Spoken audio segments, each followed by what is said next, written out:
नमस्कार। मैं आकाश त्रिपाठी अंकित स्वामी विवेकानंद विद्यालय बरवार हरदोई के आधिकारिक यूट्यूब चैनल विवेकानंद क्लासेस में आप सभी का हार्दिक स्वागत करता हूं। 10th बायोलॉजी के चैप्टर 4 आनुवांशिकता एवं जैव विकास के कुछ महत्वपूर्ण प्रश्नों के संकलन के साथ मैं उपस्थित हूं। आज का सेशन प्रारंभ करने से पहले अगर आप हमारे यूट्यूब चैनल पर नए हैं और अभी तक हमारा चैनल सब्सक्राइब नहीं किया है तो चैनल ज़रूर सब्सक्राइब करें और नोटिफिकेशन पाने के लिए बेल आइकन दबाएं। आइए सेशन प्रारंभ करते हैं और आपके सामने पहला प्रश्न, समजात अंगों का उदाहरण है। आपको बताना है निम्नलिखित में से कौन सा समजात अंगों का उदाहरण है। तो समजात अंग क्या होते हैं? ऐसे अंग जिनकी उत्पत्ति और रचना एक समान होती है तथा कार्य भी भिन्न भिन्न होते हैं समजात अंग कहलाते हैं। ऐसे अंग जिनकी उत्पत्ति और रचना समान होती है लेकिन कार्य भिन्न भिन्न होते हैं, ऐसे अंगों को हम समजात अंग कहते हैं। पहला ऑप्शन है यहाँ पर हमारा हाथ एवं कुत्ते के अग्रपाद, हमारे दांत और हाथी के दांत, आलू एवं घास के ऊपर स्तरी, और चौथा ऑप्शन है उपरोक्त सभी। तो जो हमारा हाथ होता है और कुत्ते के अग्रपाद जो होते हैं, अगले पैर होते हैं, उनकी उत्पत्ति और रचना एक जैसी होती है लेकिन कार्य अलग होते हैं। हम हाथ से विभिन्न कार्यों को करते हैं, भोजन करने का भी कार्य करते हैं, लेकिन कुत्ते के अग्रपाद चलने के काम आते हैं। इसलिए इसका ऑप्शन ए सही हो जाएगा कि हमारा हाथ एवं कुत्ते के अग्रपाद जो हैं वो समजात अंगों के उदाहरण हैं। आगे बढ़ते हैं, जानते हैं कि समजात अंग क्या होते हैं, विस्तार से जानते हैं। वे अंग जो उत्पत्ति और रचना में समान होते हैं तथा कार्य में भिन्न होते हैं उन्हें हम समजात अंग कहते हैं। मतलब हमारे शरीर के ऐसे अंग या पशुओं के ऐसे अंग, जीवों के ऐसे अंग जिनकी उत्पत्ति और बनावट एक जैसी हो लेकिन कार्य अलग अलग हो, उसे हम समजात अंग कहेंगे। जैसे पक्षी के पंख तथा घोड़े के अग्रपाद, मनुष्य की बाजू तथा गाय के अग्रपाद, मेढक के अग्रपाद तथा पक्षी के पंख। तो पक्षियों के पंख जो हैं वो अग्रपादों का रूपांतरण होते हैं पशुओं के, लेकिन वो पक्षी से उड़ने का काम करते हैं और घोड़ा जो होता है वो अपने अग्र पैरों से चलने का काम करता है। उसी तरीके से मनुष्य की जो अग्रपाद होते हैं जो हमारे शरीर में अग्रपाद होते हैं वो बाहों में, भुजाओं में या बाजू में परिवर्तित हो जाते हैं और उसका प्रयोग हम विभिन्न कार्यों के लिए करते हैं और गाय अपने अग्रपादों का प्रयोग चलने के लिए करती है। तो आप देख सकते हैं कि ऐसे अंग जो उत्पत्ति और रचना में समान होते हैं, कार्य अलग अलग हों, उन्हें समजात अंग कहते हैं। इसी तरीके से हमारा समरूप अंग दूसरा होता है। ये काफ़ी एग्जाम में आता है कि समजात अंग तथा समरूप अंग में अंतर क्या है। तो वे अंग जो कार्य तो समान करते हैं और देखने में भी समान होते हैं लेकिन उत्पत्ति और रचना एक जैसी नहीं होती है, वो भिन्न भिन्न होती है, तो ऐसे अंगों को हम समरूप अंग कहते हैं। जैसे कीटों के पंख और पक्षी के पंख देखने में तो समान होते हैं लेकिन कीटों के पंख की उत्पत्ति दूसरी तरीके से है और पक्षियों के पंखों की उत्पत्ति दूसरी तरीके से है। वही हाल है कीटों के पंख और चमगादड़ के पंख, चने के पौधे तथा मटर के पौधे में प्रतान, चने के पौधे तथा अंगूर की बेल में प्रतान। तो अब इनकी सबकी बनावट अलग अलग होती है लेकिन कार्य समान होता है, तो ऐसे अंगों को हम समरूप अंग कहेंगे। ठीक है, आगे बढ़ते हैं। दूसरा प्रश्न आपके सामने, विभिन्नता का मुख्य कारण क्या है? विभिन्नता का मतलब होता है वेरिएशंस। जो कभी कभी किसी जीव के लक्षण में अचानक परिवर्तन हो जाता है तो जिसके कारण एक नई प्रजाति उत्पन्न हो जाती है, जिसे हम विभिन्नता कहते हैं। तो जो यहाँ पर पहला ऑप्शन है समसूत्री, दूसरा ऑप्शन है अर्धसूत्री विभाजन, तीसरा ऑप्शन है असमसूत्री विभाजन और चौथा ऑप्शन है इनमें से सभी। तो हमने आपको बताया था कि प्रजनन दो प्रकार से होता है, एक लैंगिक प्रजनन, दूसरा अलैंगिक प्रजनन। जो लैंगिक प्रजनन होता है वह एक जटिल प्रकार का प्रजनन होता है, प्रक्रिया होती है। इसमें लंबा समय लगता है और इसके साथ साथ इसमें जो संतान होती है वो अपने जनक से भिन्न होती है। ठीक है, जिसका मुख्य कारण है कि जो लैंगिक प्रजनन होता है उसमें अर्धसूत्री विभाजन होता है। इसीलिए इसका ऑप्शन बी सही हो जाएगा कि अर्धसूत्री विभाजन के कारण विभिन्नताएं उत्पन्न हो जाती हैं। आगे बढ़ते हैं। तीसरा प्रश्न है कि जीवों में आनुवांशिक विभिन्नताएं उत्पन्न होती हैं। यहाँ पर फिर आपको बताना है कि जीवों में जो आनुवांशिक विभिन्नता होती हैं अर्थात जन्मजात विभिन्नताएं क्यों उत्पन्न होती हैं। जो जन्म से विभिन्नता उत्पन्न हो उसे हम आनुवांशिक विभिन्नता कहेंगे। तो पहला कारण ऑप्शन है डीएनए के कारण, दूसरा ऑप्शन है उत्परिवर्तन के कारण, और तीसरा ऑप्शन है यहाँ पर आनुवंशिक पुनर्योग के कारण, और चौथा ऑप्शन है इनमें से सभी। तो हाँ, डीएनए के कारण भी हमारे शरीर में या हमारे अंदर या किसी विशेष जीव जाति में भिन्नता उत्पन्न हो सकती है। बिल्कुल सही स्टेटमेंट है यहाँ पर। उत्परिवर्तन के कारण, विभिन्नता का मुख्य कारण उत्परिवर्तन ही है, तो बिल्कुल ये भी सही है। और आनुवंशिक पुनर्योग के कारण, जो आनुवंशिक खंड होते हैं, डीएनए खंड होते हैं, उनके दोबारा जोड़ने के कारण, ये भी बिल्कुल सही है। तो यहाँ पर इसीलिए इसका डी ऑप्शन सही हो जाएगा कि जीवों में विभिन्नता के कारण डीएनए, उत्परिवर्तन और आनुवंशिक पुनर्योग, ये तीनों कारण हो सकते हैं। आगे बढ़ते हैं। चौथा प्रश्न है, जीवों में वंशागत गुणों का निर्धारक है। कि कौन सा पदार्थ है, जो नीचे 4 ऑप्शन दिए हुए हैं, कि जो वंशानुगत गुणों का मतलब होता है ऐसे गुण या ऐसे लक्षण जो पीढ़ी दर पीढ़ी संतानों में जाते हैं,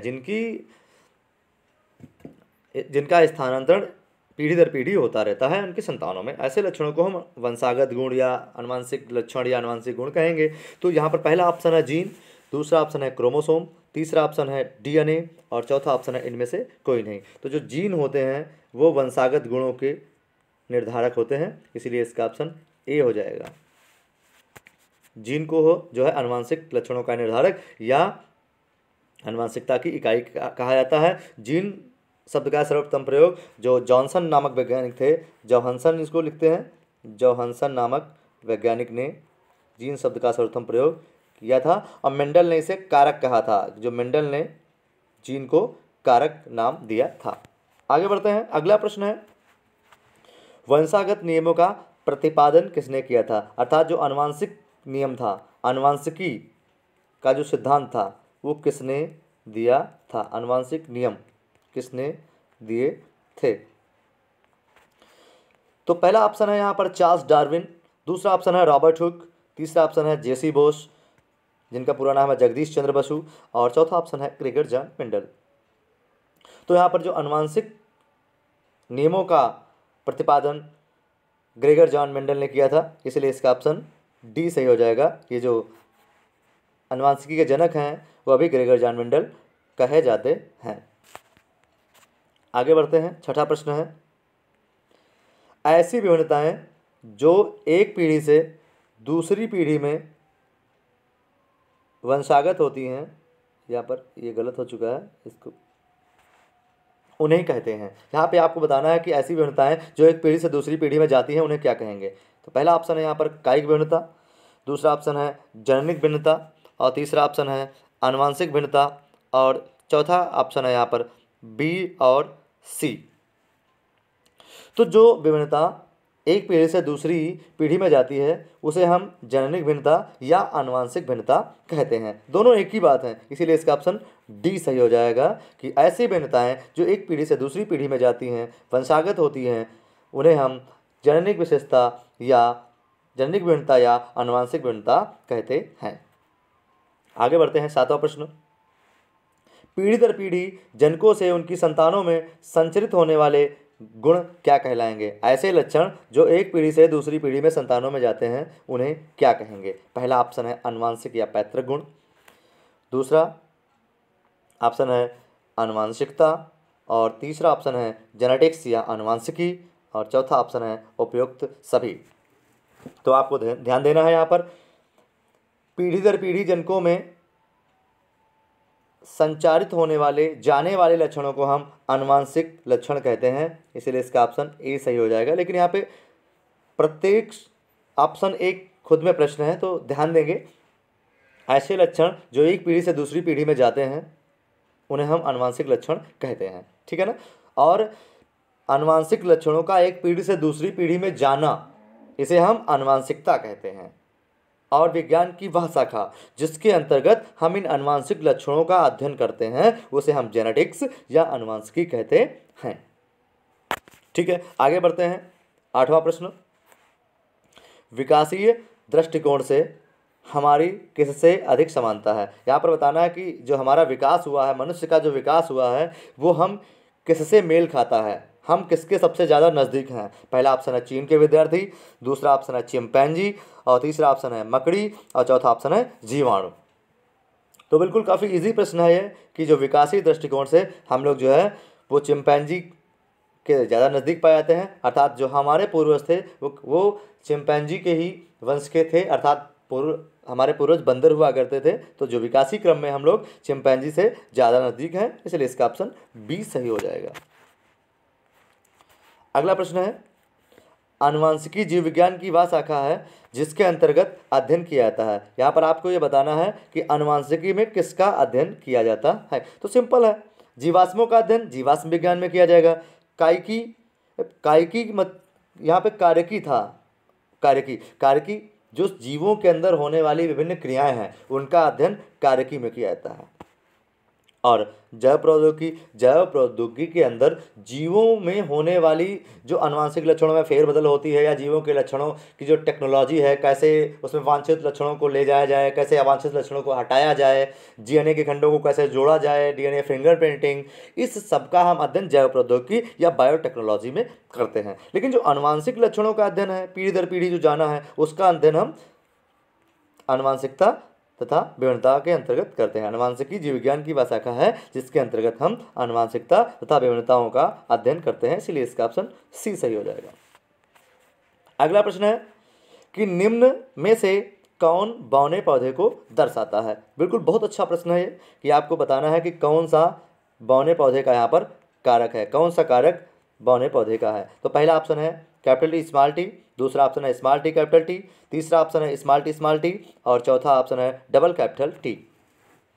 तो ये आपको ध्यान देना है, जो शुद्ध प्रजाति होती है उसके दोनों कारक एक जैसे होंगे। अब यहाँ पर लंबा, तो टाल मीन्स होता है लंबा, ठीक है। तो जिस अक्षर से हम प्रभावी कारक को दर्शाएंगे उसी अक्षर के स्मॉल लेटर से हम जो अप्रभावी लक्षण को दर्शाएंगे, प्रदर्शित करेंगे। तो यहाँ पर जो लंबे का कारक है वो कैपिटल टी है जी, ये लंबे का है कारक।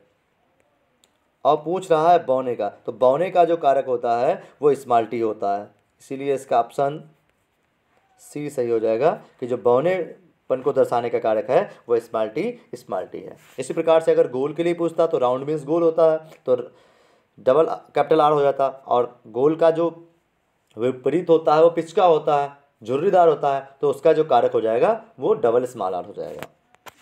आगे बढ़ते हैं, आनुवांशिक विभिन्नता का मुख्य कारक क्या है। जो आनुवांशिक रूप से विभिन्नताएं उत्पन्न हो जाती हैं उसका मुख्य कारक क्या है। तो पहला ऑप्शन है यहाँ पर डीएनए के नाइट्रोजनी क्षारकों के अनुक्रम में परिवर्तन, दूसरा ऑप्शन है जलवायु में परिवर्तन, तीसरा कारण है भौगोलिक पृथक्करण और चौथा ऑप्शन है इसमें से कोई नहीं। तो ध्यान दीजिएगा, जो जलवायु परिवर्तन और भौगोलिक पृथक्करण के कारण जो कारक उत्पन्न होंगे वो वातावरणीय कारक होंगे, वो कायिक विभिन्नता होगी। लेकिन डीएनए के जो खंड होते हैं,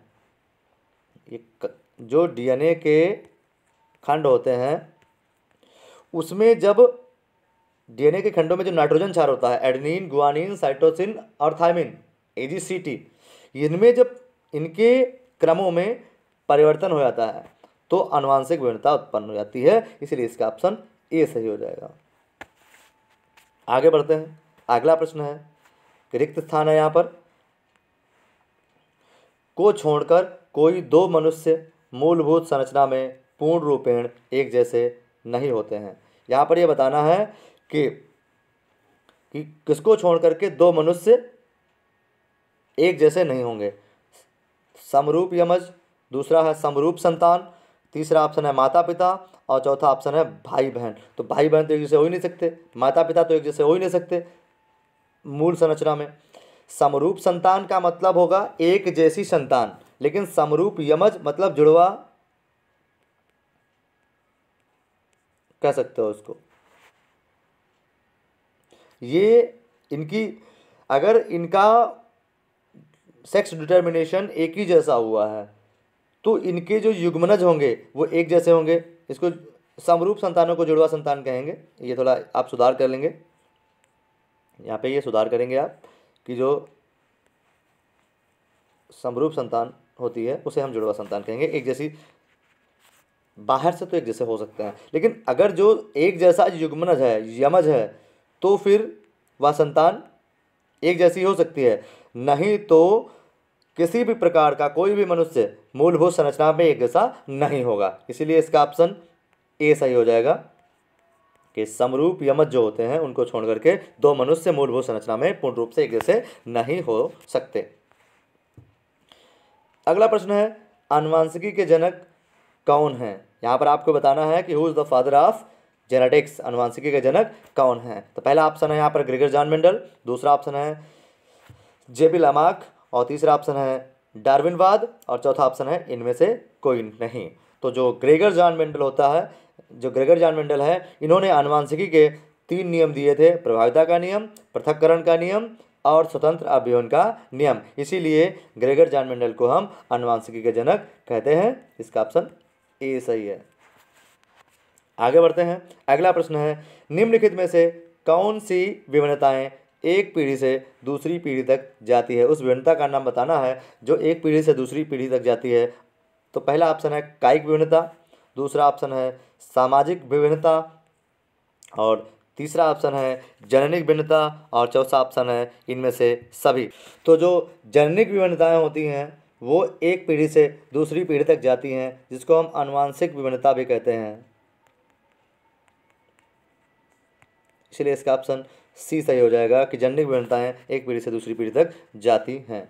अगला प्रश्न है, जननिक विभिन्नताओं का मुख्य कारण क्या है? यहाँ पर आपको बताना है कि जननिक विभिन्नता का या आनुवांशिक विभिन्नता का मुख्य कारण क्या है। पहला ऑप्शन है यहाँ पर कोशिका विभाजन, दूसरा ऑप्शन है आनुवांशिक पुनर्योग, तीसरा ऑप्शन है डीएनए खंड का निर्माण, और चौथा ऑप्शन है इनमें से कोई नहीं। तो जो डीएनए पुनर्योग होता है वो मुख्य रूप से जननिक विभिन्नता का कारण होता है। जब डीएनए के जो सेट होते हैं, जो डीएनए में पाई जाने वाली एडेनिन, गुआनिन, साइटोसिन और AGCT thymine, adenine, guanine, cytosine और थायमिन क्षारें जो होती हैं, जो नाइट्रोजनी क्षारें होती हैं, इनमें जब फेरबदल हो जाता है जिसके कारण आनुवांशिक जननिक विभिन्नता उत्पन्न हो जाती है। इसीलिए इसका ऑप्शन बी सही हो जाएगा।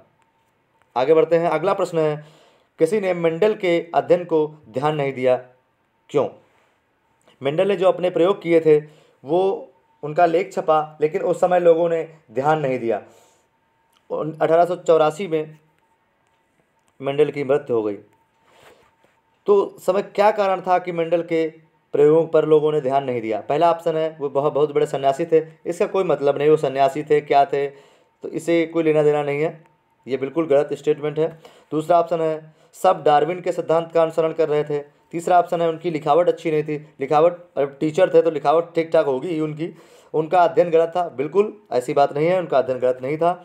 लेकिन उस समय डार्विन ने जो डार्विन ने दिया था जैव विकास का सिद्धांत दिया था, उस समय उसका ज़्यादा चर्चा में ज़्यादा था। इसीलिए सभी वैज्ञानिक लोग थे वो डार्विन के सिद्धांतों का अनुसरण कर रहे थे, जिसके कारण मेंडल के प्रयोगों पर, मेंडल के लेखों पर लोगों ने ध्यान नहीं दिया। इसीलिए इसका ऑप्शन बी सही हो जाएगा। अगला प्रश्न है, मेंडल ने मटर के कितने गुणों का अध्ययन किया? पहला ऑप्शन है 10, दूसरा ऑप्शन है 6, तीसरा ऑप्शन है 5 और चौथा ऑप्शन है 7। तो मेंडल ने 7 गुणों का अध्ययन किया था। मेंडल ने मटर के पौधों पर अध्ययन किया जिसके 7 गुणों का अध्ययन किया। इसलिए इसका ऑप्शन डी सही हो जाएगा। आइए जानते हैं मेंडल ने किन 7 गुणों का अध्ययन किया था। मेंडल द्वारा प्रयोगों में अध्ययन किए गए मटर के पौधों के विपरीत लक्षणों के 7 जोड़े। तो पहला लक्षण था आकार, मटर का आकार गोल या झुर्रीदार, गोल प्रभावी होगा और झुर्रीदार अप्रभावी होगा। दूसरा ऑप्शन था मटर का रंग, हरा या पीला। तीसरा था संकुचित या फूला हुआ फली का आकार, मतलब फली पिचकी या फूली हुई, और फली का रंग हरी है या पीली। आपको ये ध्यान रखना है कि पहला प्रभावी है, दूसरा अप्रभावी है। फूल का रंग बैंगनी या सफ़ेद, पौधे का आकार लंबा या बौना, फूलों की स्थिति अक्षीय या टर्मिनल, इसको शीर्षस्थ भी कह सकते हो, टर्मिनल को। तो ये 7 लक्षण थे, 7 गुण थे जिनका जो है मेंडल ने अध्ययन किया था। इनको नोट डाउन कर लेंगे अच्छी तरीके से। आगे बढ़ते हैं।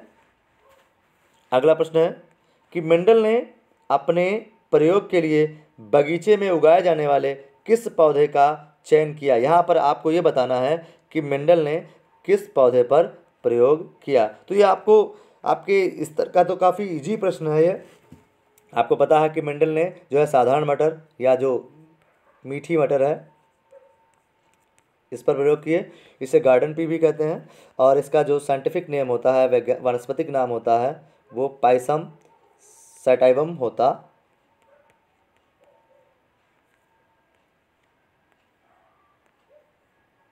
पाइसम सैटाइवम इसका साइंटिफिक नेम होता है। तो इसको नोट डाउन कर लेंगे कि जो मटर होता है उसका साइंटिफिक नेम, जो गार्डन पी होती है उसका साइंटिफिक नेम पाइसम सैटाइवम होता है।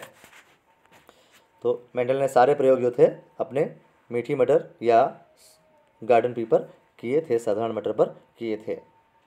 आगे बढ़ते हैं। अगला प्रश्न है 19वां प्रश्न आज का, कि निम्न में से कौन प्रभावी गुण है। तो अभी पीछे 7 लक्षण हमने आपको बताए थे कि कौन सा प्रभावी है और कौन सा अप्रभावी है। तो लंबापन पहला ऑप्शन है यहाँ पर, दूसरा ऑप्शन है बौना, तीसरा ऑप्शन है उजला फूल और चौथा ऑप्शन है सिकुड़ा बीज। तो जी हाँ, जो लंबापन है जिसका कारक कैपिटल टी होता है यह प्रभावी गुण है, बौना इसका अप्रभावी गुण है। आगे बढ़ते हैं। आज का अंतिम प्रश्न, आँखों एवं बालों का रंग में किस प्रकार की विभिन्नता है। जो हमारी आँख और बालों का जो रंग होता है अपने जनक से जो भिन्न होता है, यह किस प्रकार की भिन्नता है। पहला ऑप्शन है यहाँ पर आनुवांशिक या जननिक भिन्नता, दूसरा ऑप्शन है कायिक भिन्नता, तीसरा ऑप्शन है द्विगुणन और चौथा ऑप्शन है इनमें से कोई नहीं। तो यहाँ पर इसका पहला ऑप्शन सही हो जाएगा कि आँखों एवं बालों का रंग में भिन्न होना यह आनुवांशिक या जननिक भिन्नता है। यह हमें माता पिता से ही यह भिन्नता प्राप्त होती है। आज के लिए इतना ही, फिर मिलेंगे अगले कुछ महत्वपूर्ण प्रश्नों के संकलन के साथ।